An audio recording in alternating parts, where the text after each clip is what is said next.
Alright guys, I'm going to go ahead and do an update on the valve cover. And got the big dog helping out. He can't figure out, he thinks I'm leaving him, so he's going to keep an eye on me. So yeah, figured I'd bring it out in the daylight here a little bit. So we went ahead and did the valve cover gasket, and I did take it for a ride. I didn't go very far. In fact, I never check my mileage when I do work on a car. It's just the worst habit in the world, but I'll go ahead and take a peek at the, there's the mileage there. So I think I put about 30 miles on it, roughly. And yeah, I mean, it came out really good. I kind of just did stop and go driving, and then I did some, ran some errands and everything, and then I got on the highway and came home. So it was a good little round trip. Yeah, so I got some things to do with the car for the winter. The brake rotors, and I let these go a couple years. I used to change my brakes like every year, but I don't put that many miles on it. So I'm going to do kind of a thing this spring about brakes. And I had a kind of a strange thing where the other night I had like this wheel here locked up on me, which I was braking really hard to avoid hitting a cat of all things, but it actually flat spotted the tire a little bit. But I hadn't locked up a tire in I don't know how long. I know I'm kind of weird, I keep track of stuff like that, but and the brakes, you can tell by the rotors they got lot rod on them from sitting. So yeah, time for a new setup. Or well, let's not say a new setup, we're gonna do something different. But yeah, and I still haven't gotten to the air conditioning. I'll go through that a little bit. It's just getting the it took me like a month to get the nitrogen bottle and then get it filled, and it's just a lot of nonsense that didn't make any sense. I don't really understand what was going on with that. It was like it was buying dynamite. But so after multiple trips, the bottle's full, and I've got hoses and stuff ready, which I think I'm going to need some adapters or some different hoses. But and then of course now it's cold, so kind of hard to get your air. I mean, I'll find the leak and do all that, but yeah, just kind of dragged out, and I, like usual, I lose kind of interest after a while. So but yeah, so anyway, with the valve cover gasket, I'll let the motor warm up. I did pretty good. I'm really pretty happy with it. Get down here as best I can, and it's focusing pretty good. So you can tell it was just wet here all the time. Now I do see a little bit of oil right there, and I've noticed that the belt also sometimes looks a little wet, and I think the cam seal's been leaking. And I have one, I've just not done it. The seal's never been changed, I'm sure of it. So, like I said, this motor's not been taken apart. I mean, most of the stuff under here is original. A master cylinder. I think I've gone through, this is my third alternator. The second one was a junkyard one, it lasted 10 years. Junkyard air compressor. First one, the clutch went bad. I actually have all the original parts that I kept. I don't know why I do that, but I do. But pretty much, besides the batteries and a few other things, distributors the same.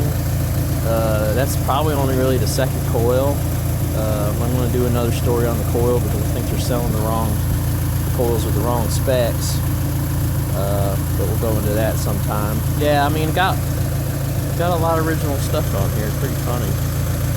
I guess 2 clutches, so at almost 340. Yeah, the first one lasted about 130, but the lady that drove this car before me, and I knew the people that owned this car really well. She had high heels, and she wouldn't get the clutch all the way down, and I think that kind of didn't help the clutch too much. But and this car has been hit in the front. Someplace in here, she got in an accident in the front. It looks like they put a new fender on it, and everything to me always looked pretty good. It always sat low on one side, but I think all these cars do. I think it's part of the torque steer to kind of fight torque steer. Because every time I make a measurement, it's about 3/4 of an inch difference side to side. I've got it balanced the same with the coilovers, but yeah. So it's some of the history of the car. The coilovers are doing good. In cold weather and stuff, I expected them to be worse, but it's 45 today. I drove it the other day. The front is just so good with these. I mean, it was really rough, some rough roads and stuff, and I just laughed at it's better than all my modern cars. I mean, it's better than my Jeep. It's obviously better than my Camaro. My Camaro drives like a 10-ton dump truck. But in this case, its valve's so good, and the spring rates are just crazy. Just absolutely crazy. So I just don't get that. The rear is kind of the same. I have actually adjusted it a little bit, and I'm thinking about lowering it just a tick more, because what happened was I went to Rural King. I don't like to tell them about stores, but I went to Rural King, stocked up on a bunch of heavy stuff like oil and windshield washer fluid, and I packed it all in the back, and then I had a bunch of junk in there anyway. And obviously I put probably 100 pounds or more, and the 100 pounds really made a difference in how the valving in the back worked. So got me an idea that maybe just a tiny bit lower on the rear height will make these shocks work even better, because it's just too bouncy in the rear. And the adjustments, I've just got them as low as they possibly can, and it's still too bouncy. So it's not terrible, but it's just not. The front is so good. I say this a lot, but the front is so good, and then the rear is so not good. It's just kind of mind-blowing for the same type of K-Sport strut. But and I've got no help from the company, obviously. It looks like I got a scratch out of this deal somehow. Who the heck did that? Hell yeah, somebody didn't put a whack-it on there. What the hell? Well, anyway, so yeah, just wanted to I'm letting the car run a little bit, and I'm gonna swap vehicles here and do some oil changes. But I hadn't made any decisions on what oil I'm gonna use. When I run to Rural King, they did not have Havoline oil in stock like they claimed they did, which they never do. But so that's probably going to be it for me for conventional oil. I've got that little bit right there, I think, and that's about it, really. So yeah, and then like I said, I'm happy with this valve cover deal. I mean, it's kind of like damn if you do, damn if you don't. But I smelled a rat, because the first one was original, was like 15 years old. I mean, I'd flip the cover over and do my lash and all that stuff, and then and I saw a little leak, so I was like, all right, let's just change it. It's old, And that's just probably a mistake on my part, thinking that didn't really look the parts over real good. And now I know when I buy something just compare it to the old before you even install it, because chances are it's wrong. But yeah, that's probably pretty much the update for now. Like I said, I'm going to tinker with the air conditioning. Never did figure out where the fuel pressure goes. The second you shut the key off, the gauge goes to 0. So I'm still riding the original fuel pump, that cheap aftermarket Chinese one. Nothing happened. So, and then I did buy the Walbro one aftermarket, and I still haven't gotten it where I'll put it in the basket right. It's got to be in the basket right. It's got to be in the tank in the right clocked position. I think everybody kind of knows that, so I still haven't 100% straightened that out. And yeah, that's about where we're at with that. I guess that's the fall report. So, and I'm going to do the big 340,000 mile video. I've got some ideas for it. I actually wanted to kind of do some editing with it, so and film it kind of inside, outside, whatever. So got to get that all lined up. I'm close. So anytime now, but for the time being, pretty happy with everything. I've been putting that Power Plus additive in the fuel, and the fuel pump's just as quiet as can be. In fact, it's as quiet as it's ever been.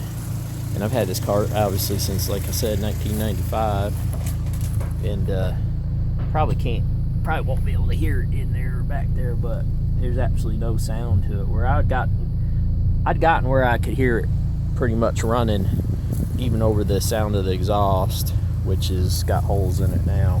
I never did anything with the exhaust this year. It's the muffler's kind of blowed out. I don't really care, but it sounds horrible, truthfully. I hate the sound of 4-cylinder cars with bad exhaust, but it is what it is. I'll probably do something with it. Yeah, I haven't done anything with the rust or anything. That's probably too big of a project, but for me. And then, yeah, so I'm just gonna move her over and put another vehicle in here and do an oil change, doing all my fall maintenance stuff. And Big Dog says, "You got anything to say?" He said, "Nope. Glad you're not taking off on me." Alright guys, well thank you very much for listening to all my videos. I'm going to try to make longer videos. I think they're kind of boring for me, but obviously YouTube likes them, so. And I keep giving you more information on the car, and I'll keep reporting about the valve cover gasket. Obviously I'm very, very happy right now. So you know, you can see it's not smoking or anything. The motor's very warmed up. Been talking for 10 minutes. And yeah. So yeah, it's back to normal for an old car. And we'll go into more detail about that. I'm gonna address these other oil leaks, do some cleaning up. So obviously the front of the motor's filthy, so alright, well thanks a lot for looking, and I'll keep updating you as we go. Old Blue out.